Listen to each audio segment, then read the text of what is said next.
Sa this one. Ano nangyari dito? Ano sabi dito? Again, draw the shear and bending moment diagram. For the beam AB, the distributed load of 40 pound-inch extends over 12 inch of the beam from A to C. And the 400 pound load is applied at E. So ayan, no? Ano sabi dito? The uniformly distributed is at span na 12 inches. And then we have a concentrated load applied at point E, no? So given na yung mga distances, given yung amount nila. Yung tanong niya dito is, i-drawing mo daw ang shear and bending moment diagram, no? So technically, yung drawing talaga natin dito is tatlo. We have shear, moment, at saka yung load, no? Yung load diagram natin is represented by our FBD. So ito yung load diagram natin, no? So i-drawing natin yung load diagram, schematic lang, gawa lang tayo ng straight line, no? And then ilagay natin yung mga points. We have point A, point C, point B, and point B. So sulat natin yan. We have point A, point B, point C, and hindi pala. C, D, and then B natin. So ano yung graph natin dito sa load diagram? We have a uniformly distributed, no? So from here, papunta dito, uniformly distributed. Ano yung height nito? 40. So sige, before tayo mag-proceed pala sa shear and moment diagram, isolve muna natin yung reactions at the support, no? So ano yung mga reactions natin dito? We have, sabihin natin papunta doon and papunta dito. We have BX and BY. This one here is, we have AY only, no? How about sa point D? So by principle of transmissibility, pwede ko itong ilipat dito. Tama? Pero ano yung madadagdag? Diba? Basta along the line of action, walang madadagdag. Pero kung hindi ang line of action, ano yung madadagdag? Moment. So ito, ilipat natin dito. This one here is 4,000. Pero meron tayong madadagdag na moment. Ano yung moment? Clockwise, counterclockwise. Ito. We have clockwise, no? So meron tayong madadagdag na clockwise moment. So ano yung moment niya? 400 times the moment arm. Ano yung moment arm na to? 4. So we have 4 times 4 is 16. So 1,600. No? This is the moment at point D. So ayan lang. No? So kung i-drawing natin yung tinatawag natin na load diagram, so at point D, meron na tayong, ano yung force natin? Force na 400 and then moment na 1,600. Okay? How about reactions at the support? Ayan. Meron ba tayong BX? Wala, no? So erase na lang natin diretso. BY na lang. So paano natin kunin si BY? So para makuha si BY, mag-moment tayo at point A, no? So sige. Para makuha si BY, summation of moment at point A, counterclockwise positive, ano yung mangyayari? Sir, paano yan? Meron tayong distributed force. Ano ba yung gagawin natin kapag meron tayong distributed force? So dito na papasok sa centroid, no? So babalik ulit tayo sa centroid. So nasaan yung centroid ng rectangle? Nasa center automatic, no? So ayan, yung uniformly distributed load natin yan, pwede nating palitan ng concentrated load applied at the centroid. The same pa rin yung effect niya, no? So instead of looking at our figure in this manner, uniformly distributed, papalitan natin ng concentrated load applied at along the centroid. So ano naman yung value ng concentrated load na ipapalit natin? So kung ano yung area nito, yan yung value ng concentrated load. So ano yung area nito? We have 40 times 12. So 40 times 12, this one here is, ilan na siya? 480. So ano yung distance? Distance nito. We have, okay, we have 6. No? So ayan lang pala. Pwede daw palitan natin si dito ng concentrated load. No, na ano yung value? 4,000 480. So ayan lang, no? So sige, para mahanap natin si BY, paano natin kukunin? Summation of moment at point A. So ano yung meron? We have negative 480 times 6. And then we have Ito siya, 400, no? Negative pa rin. 400 times, ano yung distance na to? 18. And then, meron tayong moment na negative din. So, we have negative 1,600. Lagyan ko pa ng moment arm, hindi na. Hindi na, naka-moment na, no? So, ito, lastly, we have positive BY. Ano yung moment arm? 32. No? So, ayan, 32 is equal to 0. So, makakakuha tayo dito ng BY is equal to, okay, 365. Ayan, susulat natin dito, 365. And then lastly, sa A, paano kunin si A? Summation of moment at, sige, assuming nakuha na natin si A, no? Alam niyo naman paano kunin, no? Susulat ko na lang. AY is equal to 515. Ha? Summation of forces pwede. Oh. Summation of forces lang. So, 480 plus 400 minus 365. No? So, ayan. Sige, ito na yung load curve natin. Proceed tayo sa shear and moment diagram. Grabe kataas na solution, no? So, ito yung moment, ito yung shear, andito tayo magkakat. Sabihin natin dito. No? So, ito yung sa shear, ito yung sa moment, ito yung X. Sige. Yung gagawin natin dito is i-project lang natin to, no? Now, ilang segment yung ikakat natin? We have, ito, i-cut natin dito, no? Somewhere dito, i-cut natin to, i-cut natin dito, and then i-cut natin dito. Okay? So, sige.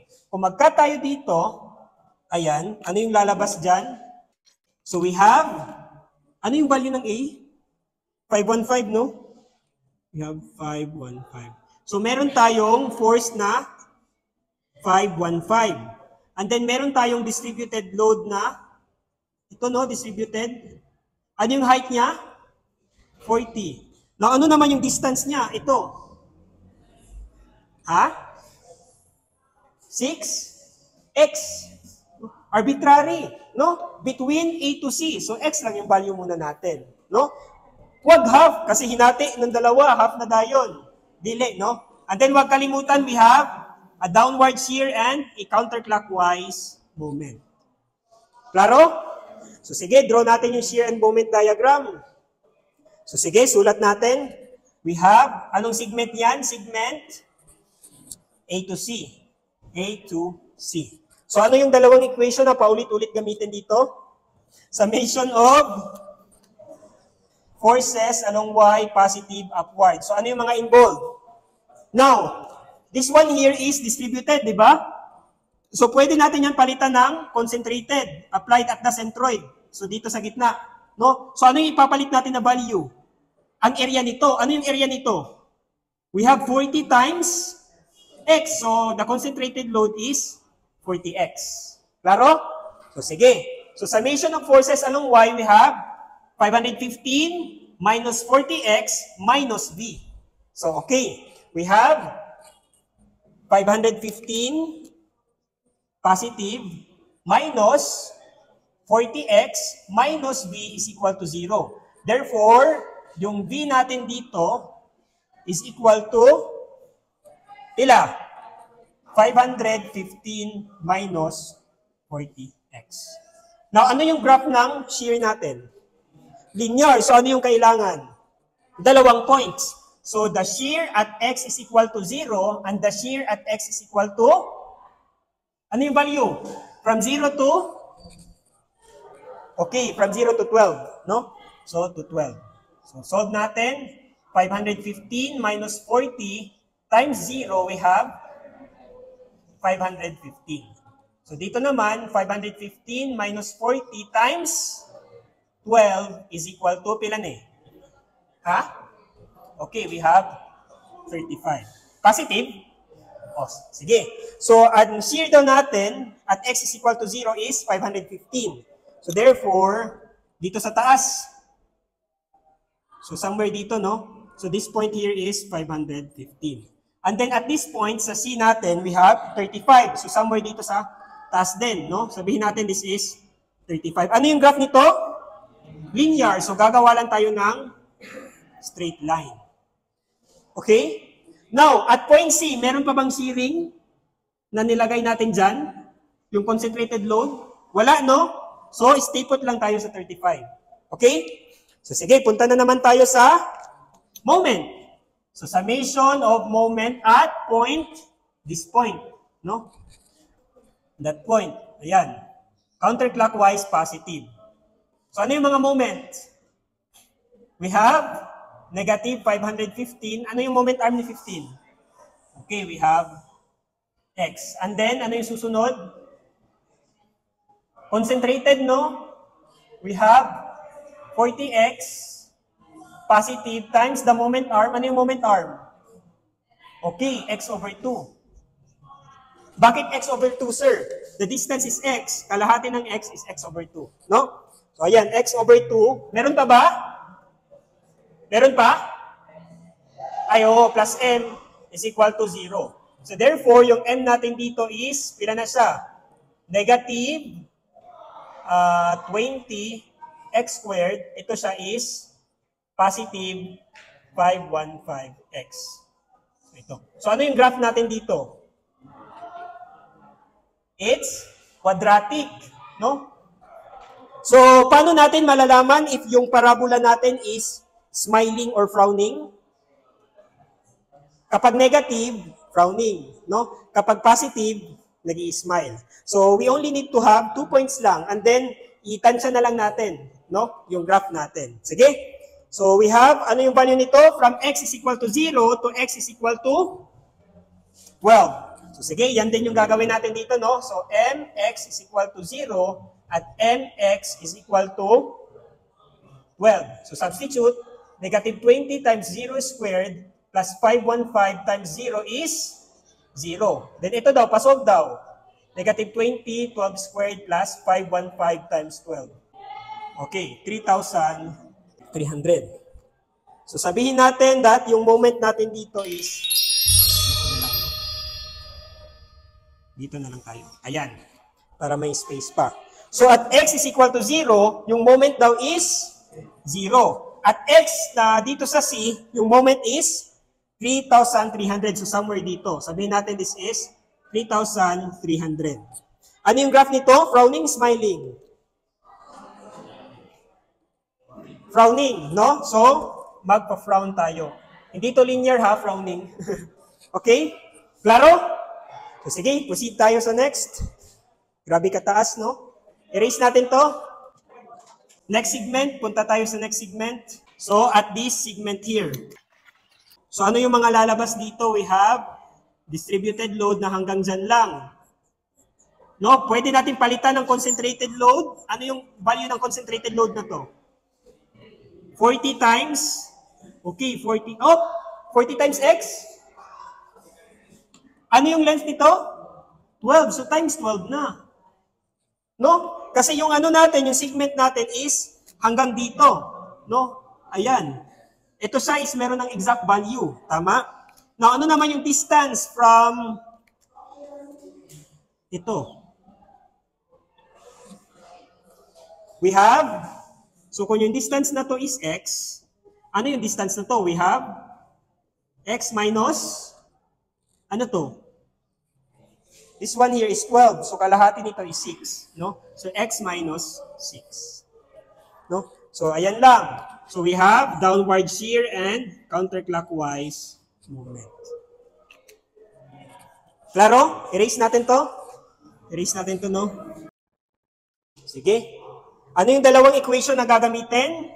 Summation of forces along y, positive upward. So ano yung mga equation dyan? Ay mga numbers. We have 515 minus 40 times 12. Ano pa?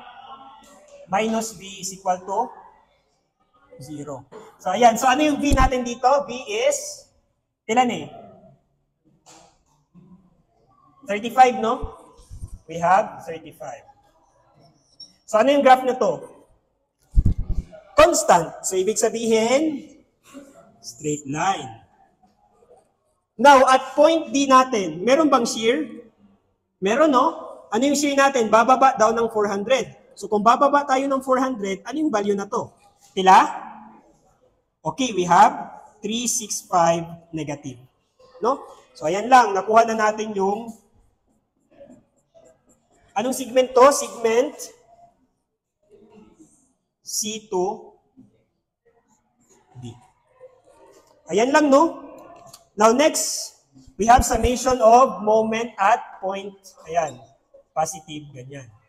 So we have negative 515. Ano yung moment arm? Okay, x. Minus, ay plus pala, no? 40 times 12 times, ano yung moment arm? X minus 6. Yan lang ba? Plus m is equal to 0. So yung m natin dito, pila ni siya? 35x. And then yung ano niya, ito times ito, 2,880. Negative, positive. Ayan, positive. Tama na to? Ano yung graph natin dito? Linear. So the same pa rin, no? At m at x is equal to, ano yung x natin? X at, second segment pa pala tayo, no? Ang tagal. 12. And then mx equal to, we have 18. So we have here 35, pakalkyo daw, plus 2,880, and then 35 times 18 plus 2,880. Ito siya is 3,300. How about this one? 3, 3,510. 3,510. So ayan, at x is equal to 12, tama tayo, 3,300. At x is equal to 18, we have 3,515. So somewhere a little bit above sa 3,300. So somewhere, sabihin natin dito. No? Ano yung graph na to? Linear. So gagawa lang tayo ng straight line. Okay. So sa drawing nyo din, gawin yung smooth. No? So kung parabolic to, and then combination ng straight line, somewhere or somehow yung graph niya is gawin yung smooth. No? Kasi continuous yung beam natin. No? So, gawin yung smooth yung graph. So, ayan lang. Now, at this segment here, meron bang additional moment? Yes, 1,600. And if meron kang counterclockwise na moment, ay clockwise na moment, yung gagawin mo is idadagdag mo lang dito. No? Kung yung moment mo is counterclockwise, ima-minus mo dito. No? So since ito is clockwise, we have, ano yung value ulit dito? We have 3,510. And then idadagdag mo plus 1,600, ano na yung value niya?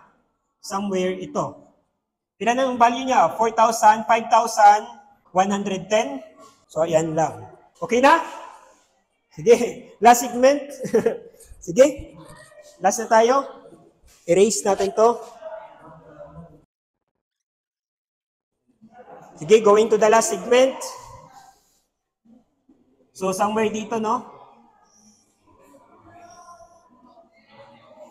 So, we have a force na 515.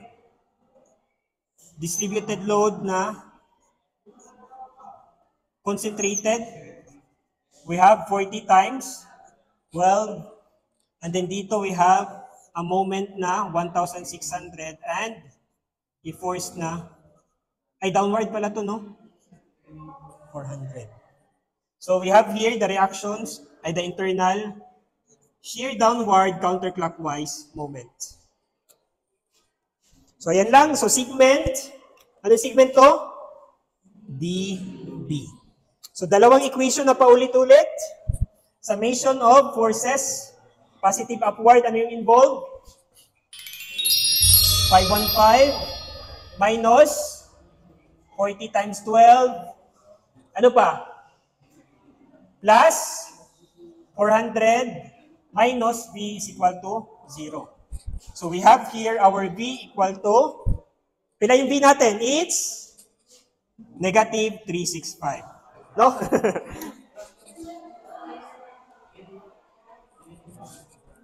Sorry. Minus 400. 500 minus 40 times 12 minus 400 minus B. Tama na to? Sige.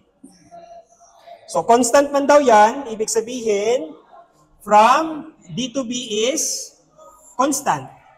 Now, at point B, babalik tayo sa 0. Magkakabalik ba tayo? Ano yung BY na nakuha natin dito? 365 yun, no? Ito, 365. So, babalik tayo sa 0. Kasi negative 365 plus 365 is 0.